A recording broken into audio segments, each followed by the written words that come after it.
Hello, welcome back to Tommy's Top Picks Weekly Roundup Podcast, episode 34. I'm your host, Tommy, joined by John. How's it going? Good. It's been a week. Yeah. Today we're going to be talking about today we're going to be answering the question, are there too many games? The answer is yes. Yes. Yes, there are. But before we dive into that, how's your week been? How's it going? Good. Yeah.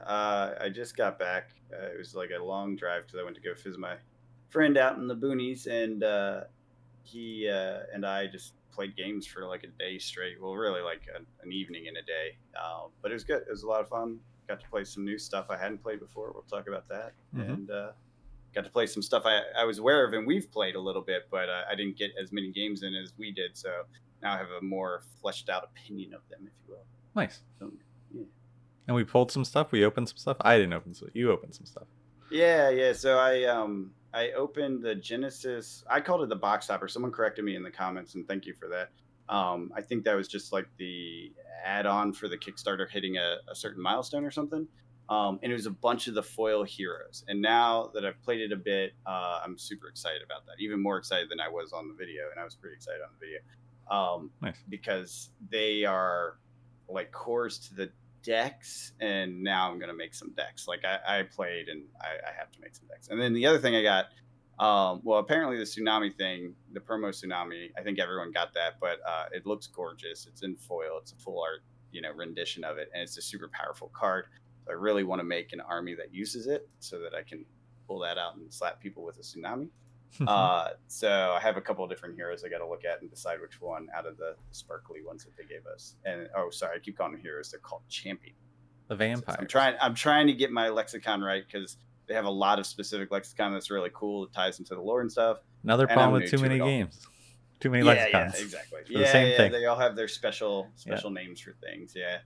And then the other thing I pulled was I just pulled the trigger on those Command and Conquers that I talked about on the market update video. Nice. They were super cheap, and there was a bunch of them for sale. So I was like, you know what? I'm tired of moving my 3 CNCs back and forth between decks, so I'm going to buy some. So I did. Nice. Yeah. You didn't pull anything? I'm trying to think. Pull a fancy mat at your local game store? Oh, yeah, I did. Yeah, I got an Uprising mat. And I'm trying to think if I pulled anything at draft. I got a cold foil sash. Nice. I think that's it. So what did we play? I did draft. I forced Icelander. How'd it go? Not great. I did top 8 though. That's good. But how many people were there? Was it like top 8 out of 10? I think 11. We had 11. Okay. That's not. Yeah. I went 1 and 2 with my 1 being a first round bye. So, Oh no! So that is terrible. Did not go great. My 2 games were into 2 Dromize though.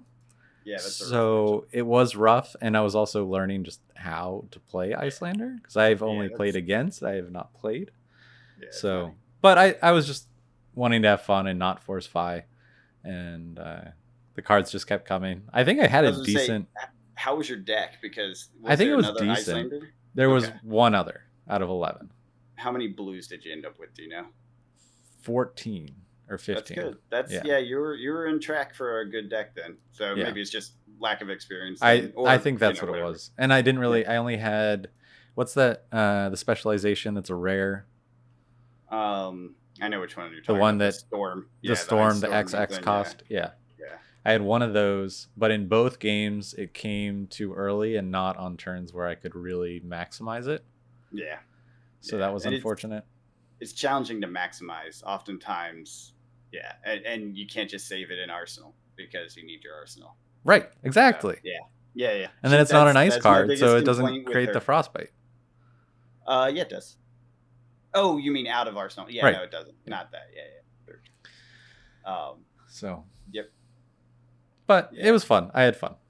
That's my biggest concern with her. She's still very inconsistent at this point. There's something there because the other thing I did. It's going to happen. The other thing I did was I played a skirmish yesterday. And I took Kasai, upgraded it a little bit from Season 4. Not much, just the classic battles, and took out some Iron Song responses and added in 2 blue. What? Slice and dice, which Nice. I think is a better because it pushes breakpoints. Even though it's just 1/1, it's a blue pitch most of the time, and then I was gonna say it's the blue adds your point value, so you don't get frozen out by any Right. of the counter. Yeah, Right. yeah. And so the thing was, I didn't win this one. I won last one with Kasai. This one I went 2-2, but I came in 7th out of 14. Both of my losses were to Icelanders. Oh, interesting. So they, even with the extra blue, it wasn't enough to get over the top? No, it wasn't. It was bad, John. What That is not a good matchup. The pummel? Was it the pummel one? No. Or was it the wizardy one? It was the wizardy one. Yeah, it is a bad matchup. Remember how we were talking way back, and everyone was poo-pooing on Kasai, and we were like, it seems pretty good, but they were like, it's not fast enough. Yeah. That still has a hangover in this meta, I think. I think so. And Icelander slows you down. And Icelander's made to fight your type of deck. Yes. Like that's what she's existence is. It's to hit all those aggro cheap cost decks to make them not function. So, yeah. So I lost the first game to Icelander, and then I beat. That's interesting. Wizardy and Blitz. I didn't think people were doing that. There were 5. 5 of the 14 were Icelander. Jesus. And Blitz, what is going on? I gotta see these lists. I gotta see these lists. Both turns. New tech must have come out. I didn't know about. The finishing turns were 15 and 13 damage to me. Mm-hmm. And I was running 3AB and I was using it. Mm-hmm. And it's still just the amount of damage. Yep. If you let her get set up, it's over. You lost. To be fair, in the first one, I got Frost Hex turn 2. Ooh, yeah, that's just real bad luck. Yeah. Those are usually the games she can win. And I went second, so she got to set up. Yeah, that's rough. That's really just rough. Both Icelander matches, I went second. Then I played Kano, and I won that. Eked it out by a couple life left.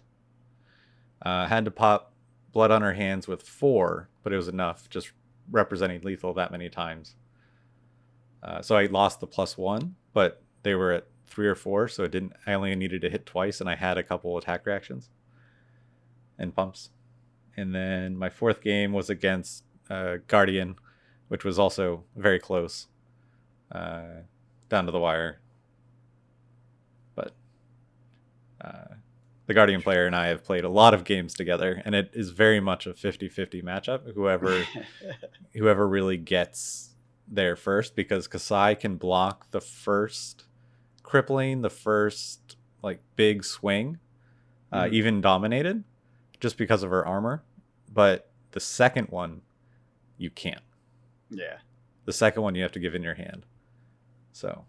And that throws you completely off. Yeah, it's basically how fast can Bravo rip cards from your hands twice, or attempt to twice. Yeah. And can you build up enough copper? Do you get the spoils of war? Do you get the copper early? If you do, you win. If you don't, it's that classic Blitz variability. Which that matchup is honestly probably one of my favorite, because it is so close and so dependent on very key turns and very key breakpoints. It is really fun. That's the kind of Flesh and Blood I really like. Yeah, heck yeah. I just looked up a list for Icelander Blitz, and it took first place, I guess, in something. Yeah.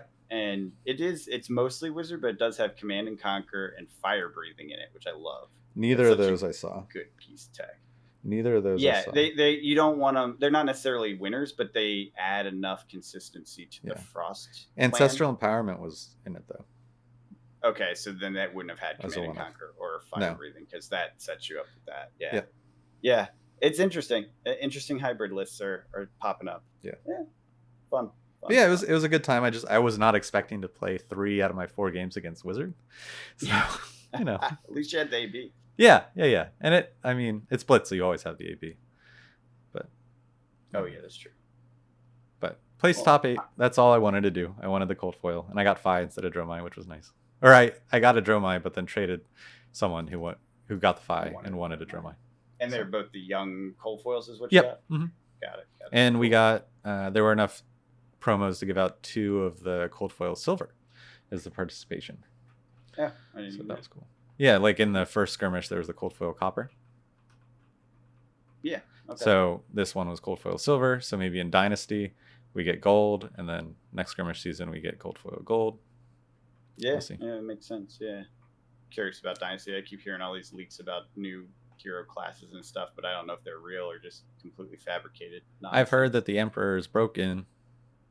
Is the Emperor really a thing? Yeah. Is it really a thing? He's the most powerful wizard in all of Volcor. Okay, but do we have stats on him? No. Okay, so how do we know that he's broken? From leaks from internal testing. It's all rumor and scuttlebutt. Okay, yeah. I was going to say, how are we... There are actually people that are testing this game. They've stayed tight-lipped through 7 freaking sets, but on the 8th, they are suddenly leaking information about heroes before they're out. I find that to be suspicious and unlikely. I guess I will hold my tongue and fill you in after the podcast, then. Oh, okay. All right. Unless you want me to just say it. I don't care. I don't know what you're going to say, so... Okay. I'll talk to you after. All right. Leave it in the comments if you know. Compare Tommy. If you listen to other Flesh and Blood podcasts, newer ones, they have mentioned that some of the game creators have mentioned that the Emperor is going to be quite strong. Well, so does that confirm that LSS wants a hero that they put out to LL immediately every time? I don't know if it's to LL immediately every time, but definitely if it's too strong, it destroys the meta, and it doesn't sound like that's what they've wanted. No. When James White has talked about it in the past, so that would be strange. Yeah, but again, it's in current testing. Oh, I guess it's being printed now. It's it is not in testing. It is in the hands of distributors at this point, or close to it. But that doesn't mean that they can't remove cards if they have that much concern.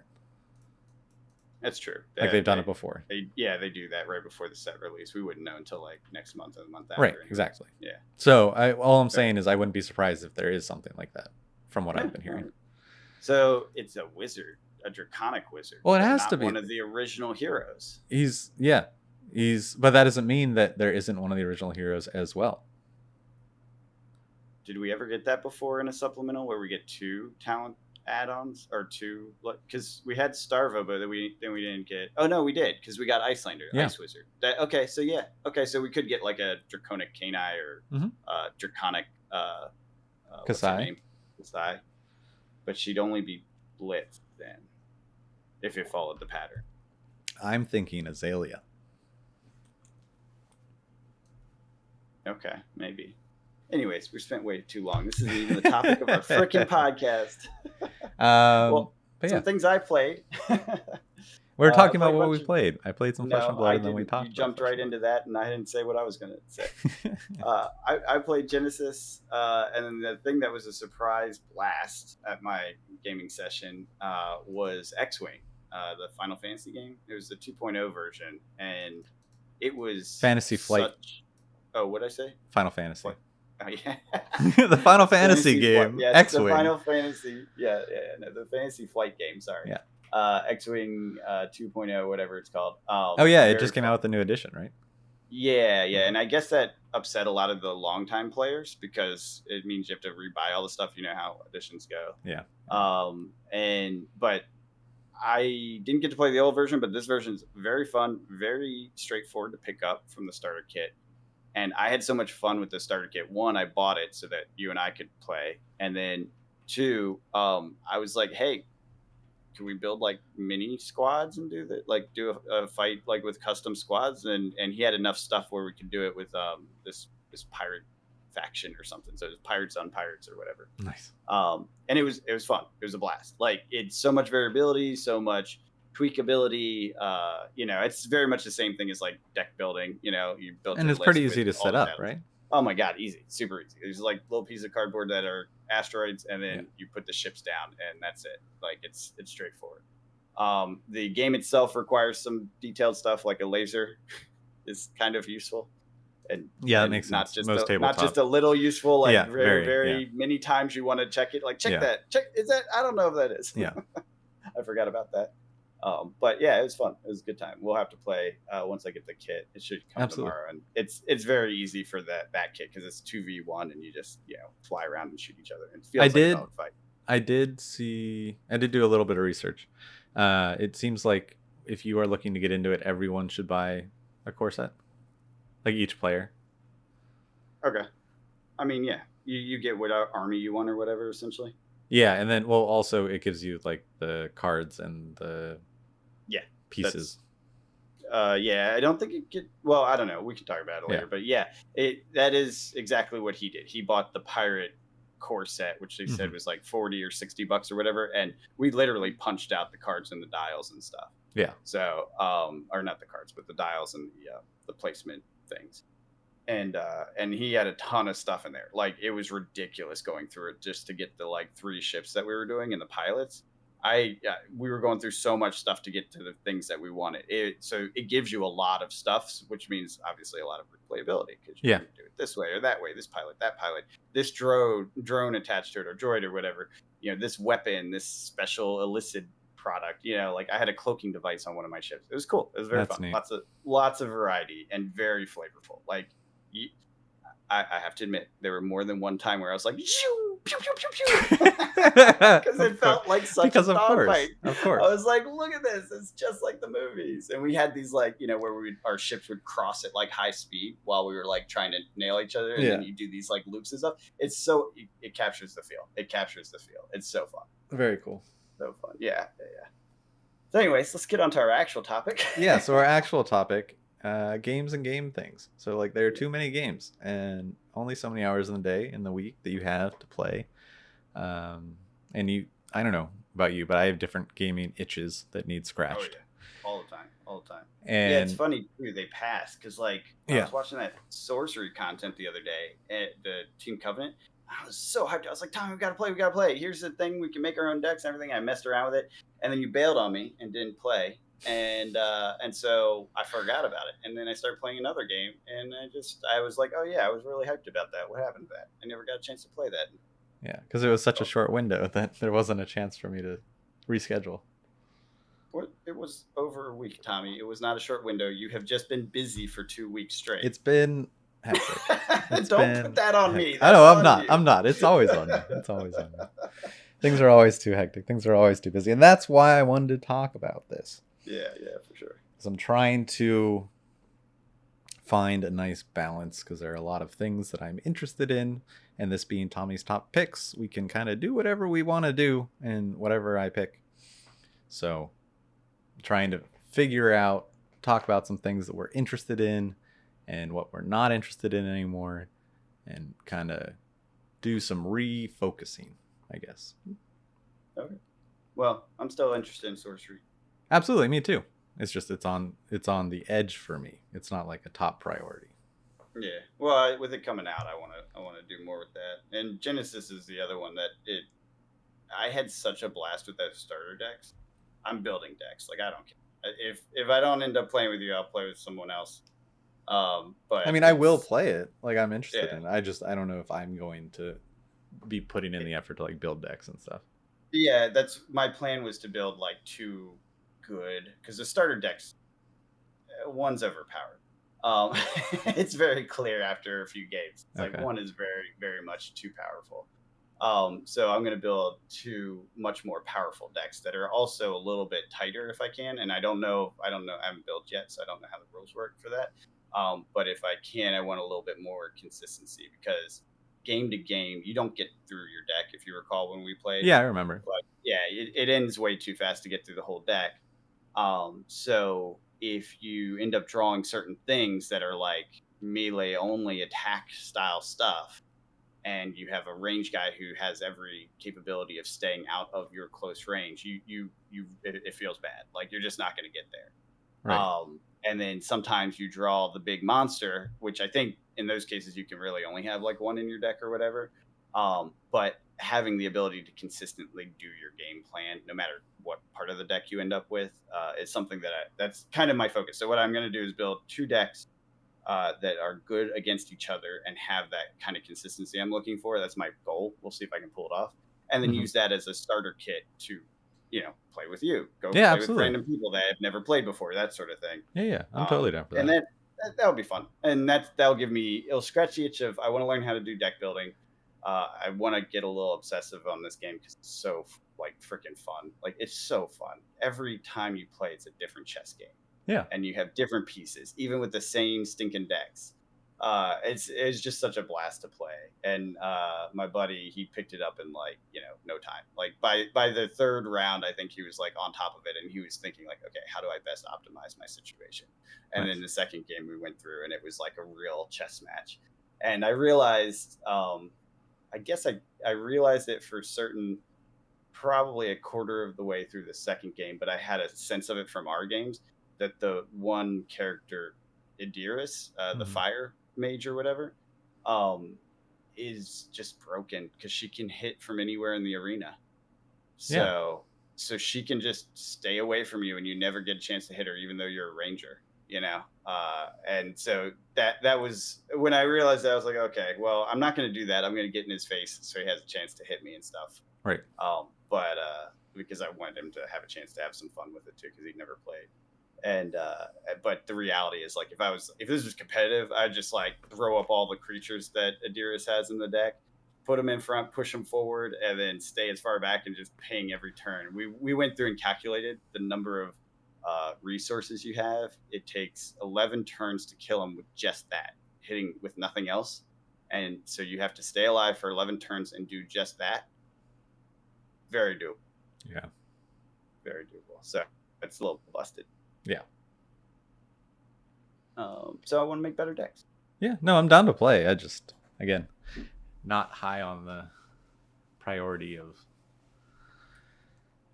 things those going are my on. two highest priorities. What are your highest priorities then? Sorcery and Genesis are your top two priorities?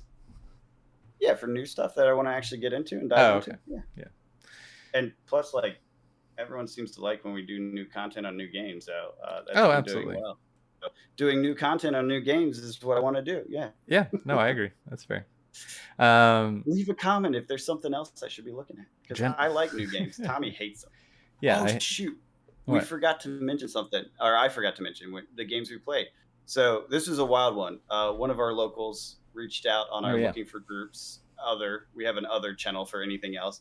And he was like, hey, does anyone want to play VTES or something like that? I'm not sure if that's the right acronym, but it's a Vampire the Masquerade trading card game from like the late 90s or something that they've redone. They got the license for it. And there's this group, I think it's called Black Chantry or something like that, that has kept it up to date and modernized it and rebuilt it, and has like, there's a new edition coming out like in the fall or something as well.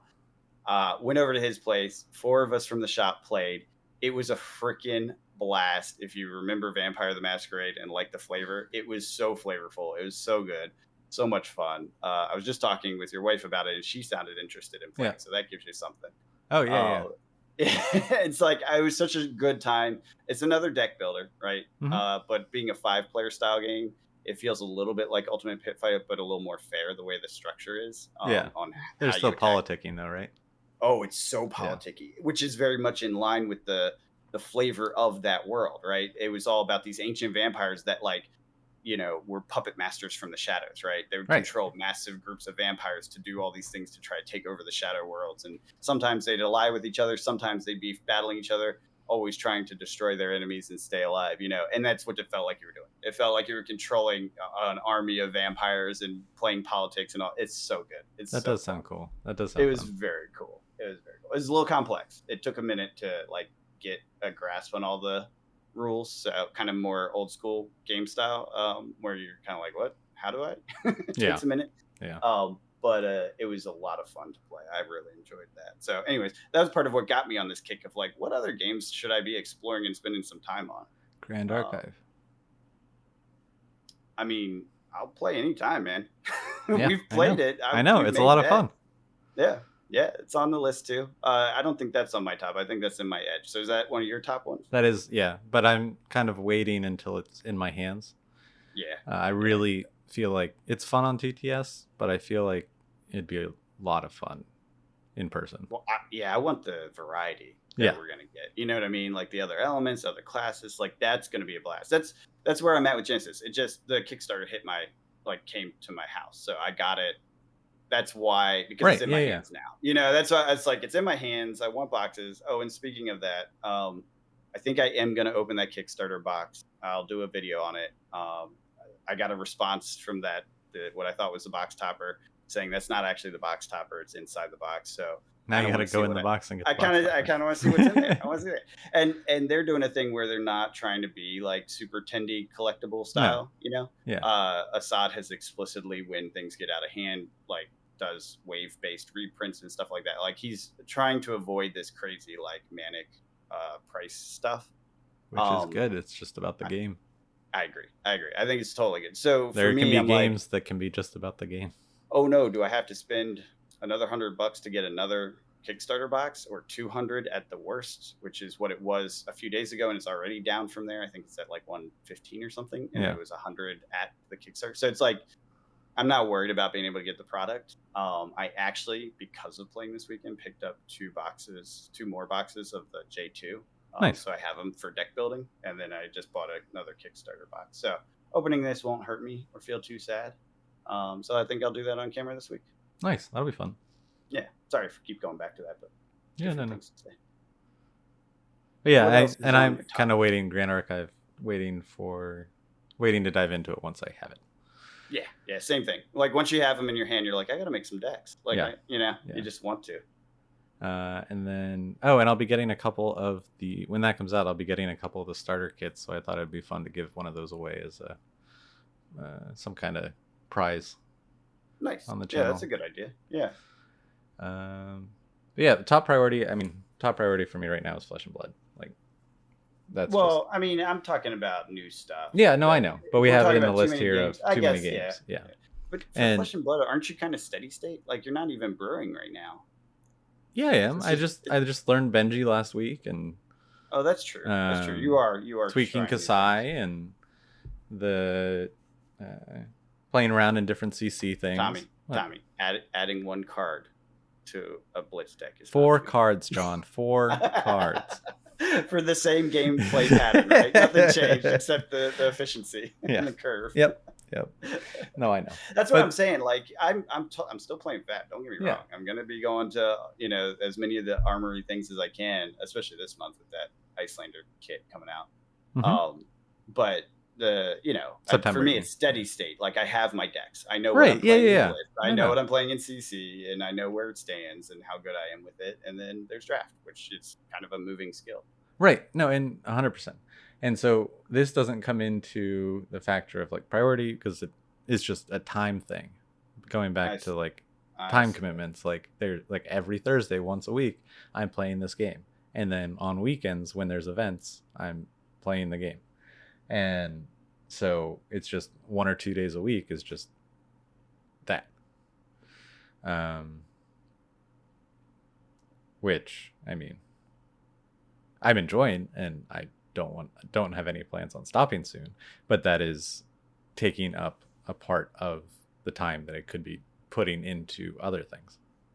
Gotcha. Where the other things are constantly like a little bit of this, a little bit of that. A lot of this is consistent, like is always there each week. Well, it sounds like there's going to be a regular game night trying non-fab things, which I'm very excited about. So I am in on that. I feel like a dice throne night with that group would be a ton of fun. Dice throne. Yeah. But yeah, and then something that talking about MetaZoo is something that I have just kind of fallen completely away from. Just compared to all the other interests, it's just the bottom, and the gameplay seems to just kind of be an afterthought now, and just I'm not into it. And with all these other games, just like if there's the amount of things that I would rather be doing than investing any time into it is just too much. So yeah, I lost my interest kind of a while ago, honestly. it's not like bad in any way, shape, or form. It just wasn't that attractive to me from the beginning, and it was fun to mess around with it, and the markets were interesting. But now they're cooling off, so they're less interesting. And I don't know. I have a bunch of cards. I was never going to get too crazy on building and deck stuff with that. It felt too much like Magic, and while I like Magic and it's a good staple, Magic is a better Magic than MetaZoo. You know? Yeah. Well, yeah, absolutely. And MetaZoo is fine. Like, I think if they get their stuff together and get it worked out, but it just seemed like even the metas were kind of just lopsided, broken pretty hard. So it wasn't that much to explore, it seemed. And maybe I'll get there, but like you said, I think the gameplay is kind of an afterthought these days. Yeah, and it doesn't compete with other interests. Yeah. I mean, like, I have boxes of MetaZoo, and I want to clear them out, store those somewhere, and then I'm gonna fill those with my Genesis and Sorcery cards. Yep. Although I'm not sure what I'm gonna do with Sorcery. I got a lot of it coming, but I'm not sure how I want to actually approach that. Like, how many boxes do I open? I do want like a collectible set because the art is fantastic. So I'll have like a binder, but I'm not sure. I haven't decided like what I'm actually gonna do with that for Sorcery. Yeah. I gotta figure that out. What else? Star Wars Legion. So a little bit different, not a card game, but a tabletop game. Now, you talking about X-Wing has me interested in checking that out, looking into that. And that You've been looking at that for a while, right? X-Wing? No. Star Wars Legion. Oh, I gotcha. I mixed up what you were saying. I thought you were saying X-Wing made you think about looking at Legion. I was like, you've been looking at Legion for like a year at least. Yeah, and Legion's something I'm very excited about. It is going... With your yellow stormtroopers? Is that right? My black and yellow, my Pittsburgh Storm clone troopers. I, in high school, played a lot of tabletop games, mainly Warhammer, and 40K and fantasy. And it was a lot of fun, but my favorite part of it was actually the painting and how relaxing it is, and just building the models, painting them, and then getting to play with them. But they're very long games, so Star Wars Legion is much shorter games, and then you can even play a skirmish version, which is 500 points, which only takes like about a half hour, because it is capped to 5 rounds, so points are tallied at the end of 5 rounds based on different objectives and deaths and things, and so it's much more confined into how long a game can take, and you can play multiple games. And I mean, it's Star Wars, they have really cool models. There's the Clone War era, so you have the Republic, and you have the droids, and then you have the Empire and the Rebels. So you have the 4 factions, and then they have the 5th one that just came out called the Shadow Collective, which is like bounty hunters and scum and villainy. Very. I think cool that's stuff. Actually the name of the pirate group is Scum and Villainy. Yeah. So it just, I don't know. I've been diving deep into a lot of Star Wars stuff recently, like comic books and novels and stuff, and watching Obi-Wan, and so that has piqued my interest as of late. And it seems like Legion is kind of maturing into a game that it has survived long enough that I no longer fear that it will just disappear, because there are a lot of miniature games that come, stick around, and then die. Yeah. And it seems like it is now breaching the point of sticking around, and it will, I think, because that was my big concern. Is kind of like with card games, you have Magic, and then you have a bunch of other things that like competitively, you have a bunch of things that stick around and then die. And they're coming out with these boxes called these Battle Force boxes. And this is how I know that they're planning to stick around, is because they are now having to create options for new players to easily get into the game. And not just like the core boxes, but like specific armies. Because right now, the road to starting to play is you buy a core box. It comes with half of 2 armies and like your setup tools and stuff like that, like your rulers and some small terrain.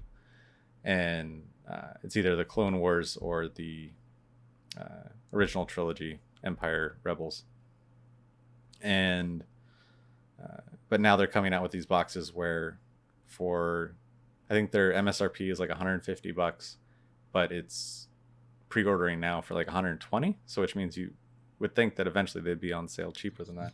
So that's but you're getting like $300 worth of miniatures that you would, if you were to buy them now individually, like in different boxes.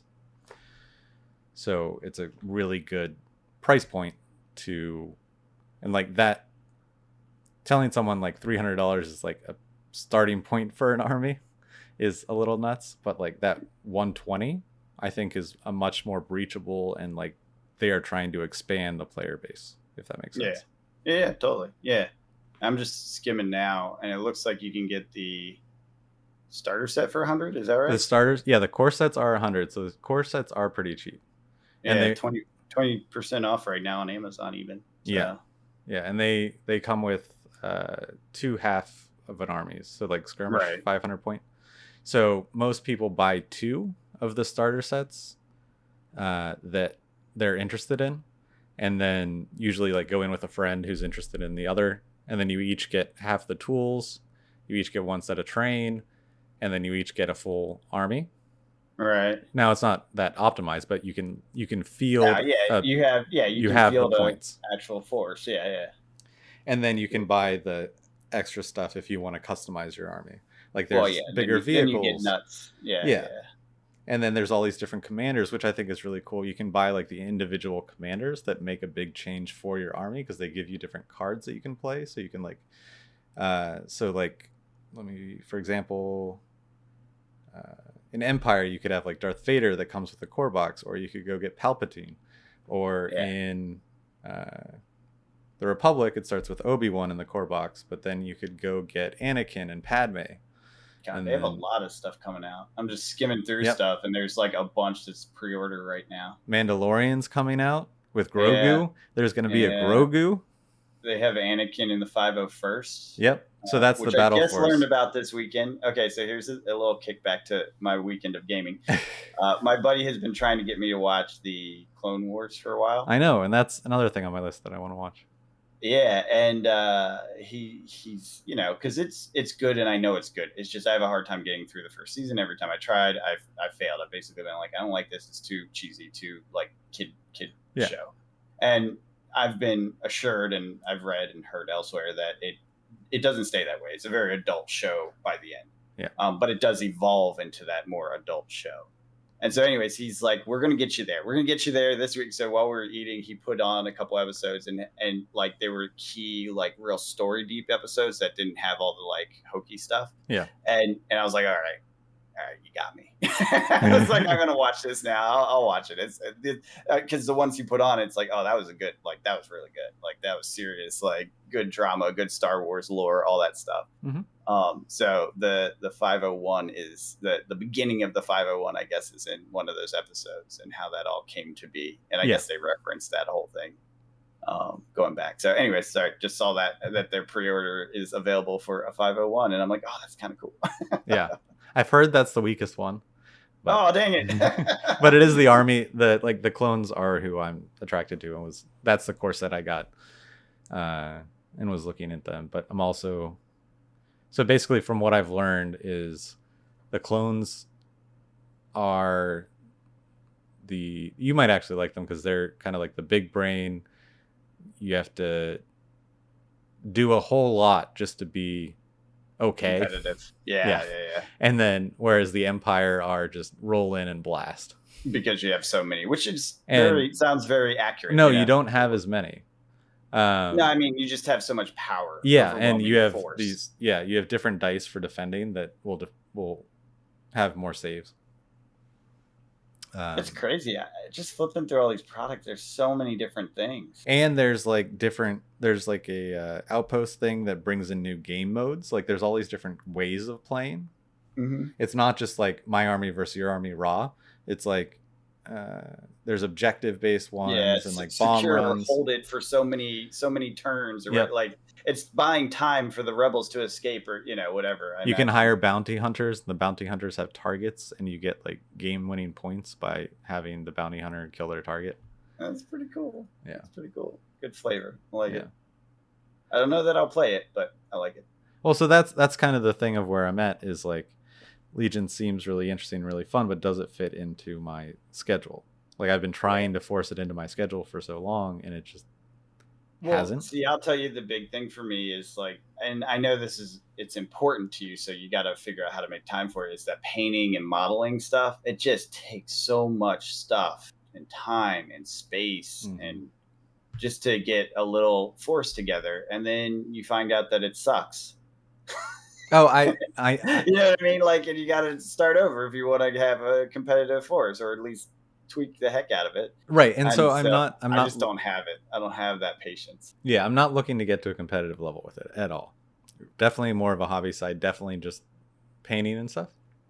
Well, and you enjoy that. That's like just the prep is fun. It's like me and deck building. I like brewing. I don't care if it sucks when I'm done, because I enjoy the process, Right. Yeah. And like, you just enjoy the process of painting. I hated painting.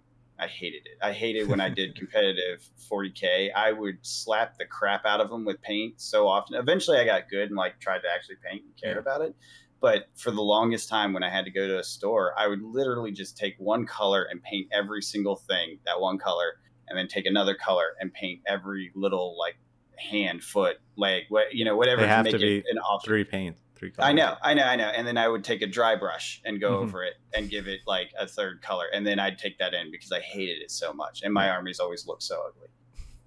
Well, so where I wasn't thinking about going like very competitive into this, but I think it would be really fun as like a hobby, just a board game style thing, to get these battle boxes and just use those armies as like a large board game. So like these are presets, like basically you're buying precons. Precon decks. Yeah, I like that stuff. That's why I do it. That's why I buy precons. It's fun and it's less effort. That's right, exactly. I actually really enjoyed when we played the Uprising precons. I thought that was a lot of fun. I was like, this is actually more fun than I would have thought. Yeah, because you don't know what's in the deck. Yeah, that's part of it, right? It's like the kind of variability of figuring it out as you go. Yeah. It's like, let's see if I can figure out how to make this work. Yeah. But yeah, that's just, I don't know. That's kind of it with Legion. But with the connection with X-Wing is, I feel like X-Wing I could fit in to playing, because that's what got me. It's all pre-done. Right. It's real fat. Like 3 models is a good fight for each side. You know what I mean? And you can like the 2-on-1 was a good fight, but 3 models each is a good fight, and that's not hard to come by. And with Legion, like so you get your armies together. Like I get everything built, I get everything painted. We schedule a time. You and I don't know, 2 other people come over, and we're gonna make a night of it. And so we have to set up the table. Then we have to get the terrain, put up the terrain, arrange it, agree on like what's fair terrain, because like it can make one side even or odd. Yep. It's just so much. And but I do really want to get into a Star Wars game, and I do want to get into a tabletop game. And so X-Wing seems, I'm going to try it out. I'm sure there's a TTS mod. There is. And so, I mean, I will have the X-Wing starter kit. I will be happy to play that with you, because now I know all the pieces of it. I played both sides. Right. I won both times because I'm just a stellar pilot and tactician. That's just how it is, No, I don't know. It was actually, the dice were really friendly towards me. Nice. And I lost the one where we made our own army. So there you go. But yeah, we can play that. We can give it a shot, and then you'll have a sense of it, and if that's for you or not. Absolutely. And then I can always just get like the commanders, like they're like $15 bucks on sale, $20 max for like the Anakin, the Padme. And then if I want to paint, I'm not going to play the game, but just be able to paint them and get the fix that way, because they're inexpensive models. They're from an IP that I care about, and then I can get the gameplay from one game and then paint the other. I don't know. Yeah, and you could just put them on the shelf with the other types of models and stuff. Right. Yeah, that's actually kind of cool. That's a cool idea. So we'll see. That's kind of why I wanted to bring this discussion up, because it's helping me think it out. Yeah, I mean, it is a tough time right now with all the new Kickstarter games kind of hitting at the same time. All the new like sets for games that have been around, because I mean, you can't forget like Magic's got some of the most fire stuff coming out that it's had in years. Which is a good transition, because my Magic itch is coming back. Yeah, right. And me too. And like we played a little Arena. I've played a couple of Commander, games, and we played some Commander. Like, it's one of those things where it's like it has a thing that Lewis it does and I played a couple games the other night. Yeah, it's fun. You know what I like about it, and this is going back to that whole conversation we had on Euro versus US games. I like that it doesn't matter how good your deck is or how good you are, but you can still lose. Yeah, it makes it feel like there's a chance. There's still a chance. You're saying there's a chance. Right. Even if you're in the worst circumstance, there's still a chance. Right. Whereas like you can be completely locked out of capable, play against someone that's super, super good at Flesh and Blood. Like, you are not going to win no matter what you do. Correct. Whereas the best players in Magic can just have a bad set of draws or a bad situation, especially in like Commander. That's why one of the reasons I like Commander, because it's more variable. Yeah. So it gives me my US card game scratch itch, we'll say, while Fab gives me my big brainy, Euro style. Yeah. think hard, think carefully, and you can calculate it all. Yeah. And it's kind of a hybrid. What I really like about Magic, and specifically Commander, is it's almost like a hybrid. It's not, in terms of competitive and cooperative, it's almost like a hybrid in that the politics get so involved that it doesn't really feel like you're competing against the people you're playing against, if that makes sense. Agree. Unless if it's one-on-one, then yes, it does. But if it's a multiplayer, like you have 4 or 5 people. Yeah, that's what's beautiful about it. Yeah, is that if you are playing Commander with a good group, no one cares who wins. No one even cares how it's done or if they lose. It's about, oh my God, did you see what that person just did? Oh my God, did you just pull that off? Oh my God, look at that thing go off, or whatever, or like, that's one of the reasons I like the precons, because none of us know what the hell's in them. Yeah. So that's what. So we can't be masters. We're all just gonna stumble into winning and losing, and it's a good time, Right. And when it comes to collecting Magic, one of the things that kind of dawned on me is I can just collect the precons. I can just collect the Commander precons and just have fun with those. Yep, it's a blast. I don't have to worry about bulk. I don't have to worry about sorting anything. I don't have to. You buy it, you sleeve it, you put it in a box. It's ready to play. I don't even sleeve them. I have every set. Well, you know how I am. Strixhaven, I think. Oh yeah, I know. You'd have to sleeve them. Yeah. But back to Strixhaven, I have every single Commander deck I think that has come out. I've bought them all. Yeah. I've played most of them. I haven't played all of them. There's a few I'm like itching to get to. Yeah. But yeah, and I do exactly that. I just whip them out, pre-con, play it. Some of them are terrible against each other. Some of them are really good. I have to say, of the last few sets, New Capenna was phenomenal. That was a lot of fun. It was well done. I've played several different New Capennas. I've played several of the sets around, including the Commander Legends one, which you would think would be a really good Commander product. It was terrible. Yeah, that's a shame. I was really upset. Now, granted, I did do that with a one-on-one, and it was like a mill deck versus something that countered that pretty well. So it was just a bad balance. There are 4, so I'd like to try that with the 4, all 4 at the same time. Yeah, that may be a better match. You know what I mean? Right. But yeah, I mean, yeah, it's a good way to play it in my mind. It's the only Magic I open. Do you know that? Yeah. I buy every set. It's the only Magic I open is the Commander products, and I actually play with them because they're fun. Yeah. But yeah, at the end of the day, that is still kind of competitive. And we were talking about itches. I do always have that itch for cooperative games. Yeah. And so I've been looking back at D&D, and because there have been multiple people that have been expressed interest in playing with me, and it's gotten to enough people where I now am just like, maybe I can fit that in as like a weekly thing or a monthly thing. And it sounds really fun. It seems like there's a good addition now. I don't have any fondness. I haven't played since like 08, 09. So I don't have any like edition that I'm tied to. I'd just be happy playing with whatever. And it does look like there's this new, after doing a little bit of research, it seems like there's a new D&D 1.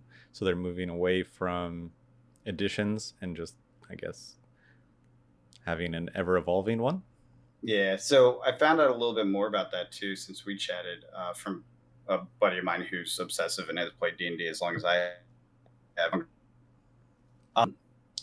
It's backwards compatible. So the latest version that's out is going to be part of it. Okay. And so what that means is it's like instead of new books every year or 2 years or 5 years or whatever, and to be fair, I think it's been 10 years now or something since the last set, but they basically are just going to update the rules and release little pieces that help adjust things that they found were messed up over time. Mm-hmm. And so it's going to be a base of 5e, which I'm okay with. I like 5e personally. I know some people, 4e fans, aren't the biggest fan of 5e, but is 5e the one where you can use the miniatures? You can always use miniatures. Okay. They've had miniatures. They were actually probably one of the earliest games that had miniatures. Yeah. I remember when I was a little young kid, like really young, like maybe second grade or younger young. We had pewter miniatures, and they came from my friend's dad who played back in like the pamphlet days. Right. And so they've had miniatures the whole time. It's just a matter of if you use them or not and how you use them. That's really decided by the players and the DM. Okay. Because that could also get my painting fix. I could paint things for D&D. Oh, yeah. People love doing that. Yeah, that's definitely a thing. Yeah. And you can nowadays, because of 3D printing and stuff. I know. You can actually get like your character. I've connected these dots, John. It's so cool. Like, so in my regular group, I have a gaming group. We meet every other week. I've been for over 10 years now. They did that for I'm running a Shadowrun campaign, and they have Shadowrun models that they bought 3D printed, custom made to fit what they actually are. That's cool. Yeah. And I don't know if they painted them. I think maybe they painted some of them. But point being is like, they are the types that do that. Like they love that stuff and they do it. And they remember this stuff. Yeah, I have a terrible memory. I barely remember like 2 months ago of games like what we did. But my players from when I was in like high school are like, you remember that game we played where this happened and that? I'm like, no, not at all. And they're like, that was one of the best campaigns you ever ran. I'm like, okay, I'm glad you had a good time and it made a big impact on your life that you still remember it. But yeah, I am terrible with that stuff. I like to think of it live, and that I don't remember. It doesn't stick with me. But in high school, I had a friend who was a very eccentric DM, and I enjoyed it immensely. It was a ton of fun. But, it's fun. And then, so it just, I don't know. I always have that itch of wanting to work as a team. I'm very team oriented. Played a lot of sports. And I enjoy being competitive and letting that side come out. But like for a long time, I played World of Warcraft, and I would always gear towards cooperative PvE and raiding over like competitive PvP. Because I always prefer to work as a team instead of competitively. And so I just think D&D is one of those things I need. Like, I'm going to do some more research and make sure. But I feel like it's going to scratch an itch that I really need scratched, if that makes sense. Yeah. I need something more cooperative. Yeah. And it's fun. Imaginative, fun world building stuff is good. Yeah. And if we can find the right people who want to do something on the channel, it could be really cool doing a TTP D&D thing. Yeah. But I do recommend every other week. It seems to be the right fit for adults. Yes, that sounds good and right. You know, once a month is hard to remember what the heck happened last session, and every week seems like a burden. It's a bit too hard to pull off for most adults that have busy schedules and stuff. Every other. And it also allows you to fit in other things in between. If like you have, hey, you guys want to try this board game and do it in the off week, and everyone happens to have time because it's around the holidays or around, whatever. You squeeze in an extra day or. Exactly. It tends to work out very well that way. Yeah. That's how I played Spirit Island, and now I play that pretty regularly on TTS with a group of friends I used to board game with in person. That sounds fun. It is. It's a wild blast. But yeah, that kind of, unless there's any other games that kind of touched on all the games that I wanted to talk about. There are too many. And then on top of all of that, all the comic books I read every week. Oh yeah, forget the comics, man. Forget the comics. There's all this. Oh, and don't forget, Flesh and Blood new sets coming out. What, 2 months now? I know they're already starting to do the little teasers and stuff. Oh my god! I'm not even worried. I'm so excited. I'm so excited. That's the thing. Like, this is why I'm like, Fab, that's not top of my list, because I have to have the list so that I remember to do other things. You know what I'm saying? Like, oh, Fab's absolutely. a given. I'm like, absolutely. Why is that even on your list? I'm going to be doing that regardless. Well, yeah. Of what fills the rest of the time. Right. But yeah. But yeah, I mean, cool. It goes to are there too many games? Yes. But there are games that there will always be time for, like Fab. Yeah. Well, the shop is too central. I mean, absolutely. I guess I could switch to, if I really decided I hated Fab for some reason, which I definitely don't. If I could go to the shop for Magic, or don't they do Legion or X-Wing there too? Didn't you say you found that out? X-Wing is popular there. Legion is not. It's X-Wing. Okay, I knew you said one of the Star Wars things was, and I wasn't sure which. So that's cool. So yeah, so if we got into X-Wing, we could go play there. I know. I was thinking that after I was playing. So I have to say this just because I don't know if the channel knows it, because I don't know if we've talked about this here, but I have been resistant to any model-based gaming for a long, long time. Like years, people have been pushing on me, trying to get me to play. Because I used to play 40K when I was younger in Fantasy, and the same group of people has been like, you got to get back into it. You got to play. And I've resisted it for years. So this gaming, one of those people is who I was hanging out with recently, and he was the one who pulled X-Wing out, and we played, and it was such a fun time that I was like, God damn it. Not only did I buy them, right, which, it's a small commitment for the starter kit. Yeah, it's not that bad. But instead of playing a different game, because we played like 6 different games, like Genesis, we played a bunch of stuff I brought up and stuff he had. And instead of playing a different game we hadn't played yet, after playing 2 rounds of that, later that evening, I brought it up. We could have gone to something else, like would have been natural, and we did actually play something in between. But I was like, let's build armies. Like, let's do it. I want to see what that part's like. And so it took me to the next level. Clearly, that doesn't happen with every game, because I play a lot of different games and I don't go to the next level with all of them. Yeah. But that did. So that just tells you like how visceral the experience was, how fun it was. So it was good. I mean, I definitely heard that, and that's what made me connect and have that discussion. Because if it's a game that you will play with me, then I get guaranteed that someone will play this game with me. Then I can just turn on the Switch and start doing some research. Yeah. Pew pew pew. And then think about it. We can do battle reports and do like little swooshin' like camera shots. And oh man, it's so cool. He was so good at maneuvering. He landed, and you don't really understand until you understand the game. But if you do the maneuvers, they're like fixed a level of like distance and curve. Yeah. And if you land with your base touching another thing, it's like a massive disadvantage for you. And he was pulling these like loop-de-loop moves that got him literally within that's what that one shot was when I said he was maneuvering like a boss. Yeah. He landed there, and there's no way I would have been able to do that. Like, it was just that kind of skill. It was so good. That's cool. Yeah. So fun. So much flavor. Yeah. Well, I think that wraps it up. Yeah. What did we do this week? We did our market update. We did our top 5 comics. This was the first week without a 2.0, right? Correct. Yeah. Did a Genesis opening. Top bonus thing. I guess it's not a box topper, but bonus thing. Yeah. I think that's it. Yeah. I guess technically a week ago, our Historic Brawl came out. We did that a little bit before then, but I guess that's when it came out. Yeah, that was fun. Yeah. Maybe we can do some webcam. I feel like webcam commander games just are hard to watch. Well, even with that spell table thing, it's a bit much. Yeah. That's how this all started. You remember that? Oh, I remember. Spell table. Yeah. Trying to do spell table. I don't know.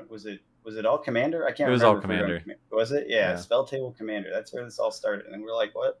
What are we doing? Flesh and Blood. Yeah, let's do more of this, but different things, and then TTS and all the rest. You mean I don't have to physically build this deck out of? Yeah. thousands of cards that I have to look try through. to stack your camera on top of like, was it fat packs or whatever? It was a mess. A tower of fat packs with a weight on the top. Yeah, to keep it up there. Oh, my camera just fell down on my cards. Yep. And there goes my deck. Yeah, exactly. That was a $50 card in his check. But yeah, we'll be doing our usual stuff. Maybe some new stuff this week. I think I'll do that Genesis box opening this week. Not 100% on that, but cool. I'm leaning that way for sure. And since I have other boxes coming, I might open some other boxes too. I'm not sure if that will happen this week either. Cool. Yeah. Yeah, maybe if we get into X-Wing, do some TTS or something. Oh, I am trying a new game on TTS tonight. What was that called? I don't remember. But there's definitely too many games. I know. Like I said. I'm playing that game too, but I don't know what it is, and there's too many things happening. Where was it? Yeah, I'll find it. It was fun. It looked fun. It looked like a little card version of a D&D. Yeah, it was like an adventure, and you leveled up your characters and gear or something. That's what got me. I was like, oh, you power up. I like that. Yeah, I like when that happens. Yeah. So maybe we'll talk about that next week. Yeah, but until that time, we will catch you guys later. Yep. Have a good one.